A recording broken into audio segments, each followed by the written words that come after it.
मेरे प्यारे विद्यार्थियों, आप सभी को मेरा नमस्कार। बच्चों, परीक्षा का समय आ गया है। मैं समझती हूँ कि आप सभी बहुत मेहनत कर रहे हैं। फिर भी आज हम परीक्षा की तैयारी में मदद के लिए कुछ बातें करेंगे। जैसे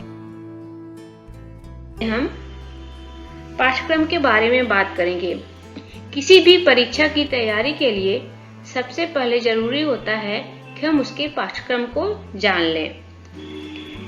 तो यहाँ पे आज हम गृह विज्ञान विषय के बारे में चर्चा कर रहे हैं। तो सबसे पहले हम गृह विज्ञान के पाठ्यक्रम को जानेंगे, क्या क्या हमारे पाठ्यक्रम में है। पाठ्यक्रम को समझने से आप यह तय कर सकते हैं कि कौन कौन से टॉपिक आपको पहले पढ़ने हैं और किस पर अधिक ध्यान देना है। पहले आसान टॉपिक्स पर ध्यान दें जो आपकी रुचि की है, इससे आपका आत्मविश्वास बढ़ेगा। और इसके बाद कठिन टॉपिक्स पर ध्यान दें। यहाँ पे हम गृह विज्ञान के विषय के पाठ्यक्रम के बारे में चर्चा करें तो ये आपके 2 भागों में डिवाइड किया गया है, जिसमें से 6 इकाइयां हैं। पहली इकाई है कार्य आजीविका तथा जीविका। इसमें केवल 1 चैप्टर है और 10 अंक के सवाल आ रहे हैं। इस बात को ध्यान दें आप यहाँ पे, इसमें इकाई 1 है और केवल 1 ही चैप्टर है, लेकिन 10 नंबर के सवाल आ रहे हैं।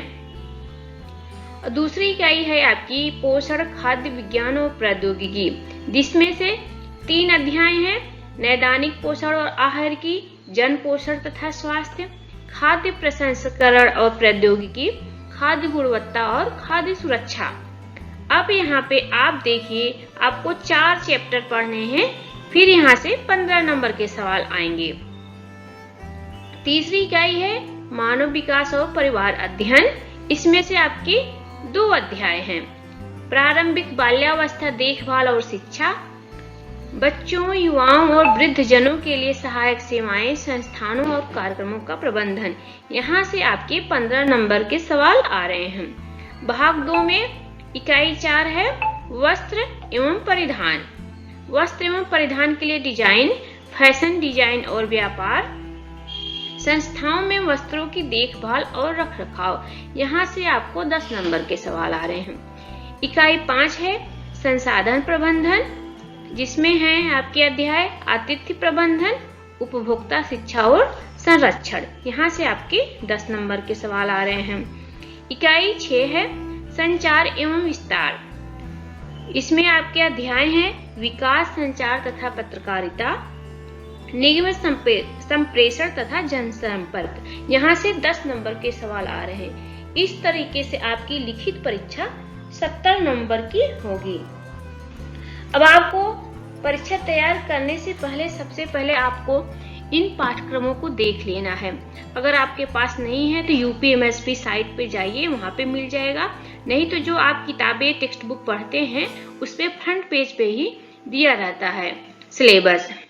अब आप इन सिलेबस को अपने फ्रंट पेज, अपने टेबल पे अपने सामने रखें। इसमें से देखें आपको किन किन चैप्टर की अच्छी तैयारी है, किन की नहीं तैयारी है। अभी आपके पास समय है तो सबसे पहले ये देख लें कि जो आपको अच्छे से तैयार है तो उसका साथ में नोट्स बना लें, और जो चैप्टर्स आपको बहुत कम तैयार हैं उनको अभी टाइम है तो उनको पहले आप तैयार कर लें। और इस पाठ्यक्रम को तैयार करते समय आपको यह न लगे कि भाई परीक्षा का टाइम टेबल आ गया है, मेरा तो कुछ नहीं तैयार है। तो सबसे पहले आप जो इसमें से चैप्टर आपको आसान लग रहे हों, अच्छा लग रहा हो, रुचिकर लग रहा हो, उनकी तैयारी करें।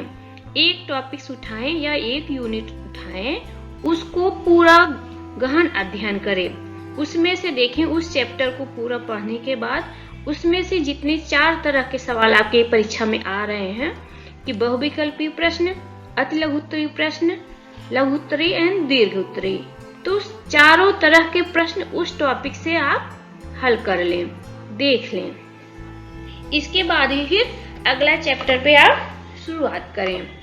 पाठ्यक्रमों को जानने से आपको तैयारी में बेहतर होगा, आपकी तैयारी बेहतर होगी।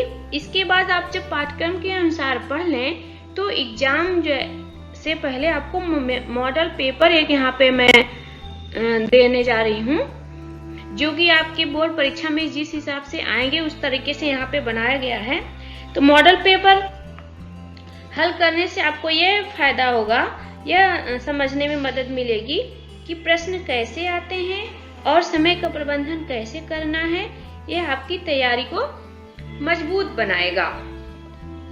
तो आपके जो प्रश्न हैं, इन मॉडल प्रश्न पत्र को देख लें, वेबसाइट पे भी उपलब्ध हैं और बहुत सारे किताबें भी हैं, उसके पीछे दिया गया रहता है।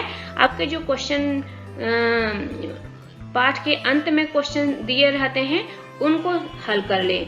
यहाँ पे देखिए, आप सबसे पहले नोट दिया गया है कि प्रारंभ के 15 मिनट परीक्षार्थियों को प्रश्न पत्र पढ़ने के लिए निर्धारित है। आपकी जो परीक्षा की समय सारणी होगी उसमें आपको 15 मिनट पढ़ने के लिए दिया जाएगा। तो सबसे पहले आप पेपर को अच्छे से पढ़ें, उसके बाद जो आपको सवाल आसान लग रहा है वहां से हल करना शुरू करें। यहाँ पे आपको 4 तरह के सवाल दिए गए हैं। बहुविकल्पीय प्रश्न, इसके बाद है अति लघुत्तरीय प्रश्न जो कि 12 नंबर के सवाल आ रहे हैं, और आपके जो बहुविकल्पीय प्रश्न थे वो 20 नंबर के थे। इसके बाद है लघुत्तरीय प्रश्न, ये भी 20 नंबर के सवाल हैं, और इसके बाद है आपके दीर्घोत्तरीय प्रश्न। यहाँ पे मैं एक चीज बताना चाहूंगी आप सभी को, यहाँ पे जो आपके सवाल दिए गए हैं इसमें शब्दों की समय सीमा दी गई है कि जो आपके अति लघुत्तरीय प्रश्न होंगे वो 25 शब्दों में, लघुत्तरीय 50 शब्दों में, और दीर्घोत्तरीय प्रश्न है वो 100 शब्दों में देना है। तो आप इन सवालों को उसी हिसाब से लिखने की प्रैक्टिस करें अभी से अपने कॉपी में। आगे हम परीक्षा के समय कुछ ध्यान देने वाली बातों पर आपको ध्यान दिलाना चाहूंगी। जैसे परीक्षा से पूर्व निम्नलिखित बातों का ध्यान रखना चाहिए। क्या क्या करना चाहिए? सबसे पहले हमें तो अपनी पढ़ाई की योजना बनानी चाहिए, इसमें समय प्रबंधन करें। आप महत्वपूर्ण टॉपिक्स पर ध्यान दें। अभ्यास और पुनरावृत्ति, आप बार बार अभ्यास करें, मॉडल पेपर को हल करें, समयबद्ध अभ्यास करें ताकि परीक्षा के दौरान समय प्रबंधन बेहतर हो सके। और स्वस्थ जीवन शैली आप अपनाएं, नियमित नींद लें, संतुलित आहार ग्रहण करें, जंक फूड से बचें। आप गृह विज्ञान के विद्यार्थी हैं तो आपको अच्छे से पता है एक स्वस्थ रहने के लिए संतुलित आहार की क्या आवश्यकता है। जंक फूड लेने से आपको नींद अधिक आएगी, बीमार हो सकते हैं, पेट खराब हो सकता है, इससे आपके परीक्षा की तैयारी में बाधा हो सकती है। इसलिए आप अच्छा भोजन ग्रहण करें और व्यायाम करें। अगला पॉइंट है कि आवश्यक दस्तावेज आप पहले से रख लें, जैसे आपके एडमिट कार्ड हैं, पहचान पत्र हैं, इन सब चीजों को पहले से रख लें। सामग्री व्यवस्थित रखें, से परीक्षा के लिए आवश्यक स्टेशनरी, आपके पेन, पेंसिल, रबड़ आदि एक दिन पहले तैयार कर लें। मानसिक रूप से आप सकारात्मक सोच रखें, परीक्षा को बोझ न समझें, तनाव मुक्त रहें, संदेह दूर करें। कोई मन में कोई शंका आ रही है तो आप अपने शिक्षकों से, सहपाठियों से, अपने गार्जियन से, जो आपके बड़े हों, आपको पढ़ा रहे हों, उनसे आप पूछ सकते हैं। एक दिन पहले आप परीक्षा केंद्र की जानकारी अवश्य ले लें और कितनी दूरी पर है, कितना समय वहां पे पहुंचने में लगेगा, ये जानकारी आप अवश्य ले लें। आप पढ़ाई की एक दिन पहले आप नए टॉपिक्स को नहीं पढ़ें, केवल मुख्य बिंदुओं की पुनरावृत्ति करें। आप जो नोट्स बनाए हों उन्हीं को ही बार बार आप दोहराएं। परीक्षा के नियम को समझें। परीक्षा से संबंधित सभी दिशा निर्देशों को परीक्षा के लिए आत्मविश्वासी और पूरी तरह से तैयार महसूस करेंगे। अब परीक्षा कक्ष में किन किन बातों का ध्यान रखना चाहिए, इस पर हम ध्यान से पढ़ें। परीक्षा के समय और प्रक्रिया को सही जानकारी रखें। इन बातों का पालन करने से इस पर हम चर्चा करेंगे। सबसे पहले तो परीक्षा के दिन परीक्षा कक्ष में आप समय से पहुंचें ताकि आपको कोई टेंशन, कोई तनाव ना हो, और अपने पेंसिल बॉक्स में चेक कर लें कि सभी आवश्यक सामग्री आपने रखा है कि नहीं। प्रवेश पत्र, पेन, पेंसिल, रबड़, स्केल आदि है कि नहीं। परीक्षा में अनावश्यक वस्तुएं न ले जाएं बिल्कुल, जैसे कि मोबाइल फोन, स्मार्ट वॉच। इन सब चीज़ों रखने से ये होगा कि पहली बात तो आपकी बार बार चेकिंग होगी, आपको डिस्टरबेंस होगा, तो आपको टेंशन होगी। तो ये सब चीज़ें बिल्कुल ना रखें। निर्देशों का पालन करें। सबसे पहले परीक्षक द्वारा दिए गए निर्देशों को ध्यान से सुने।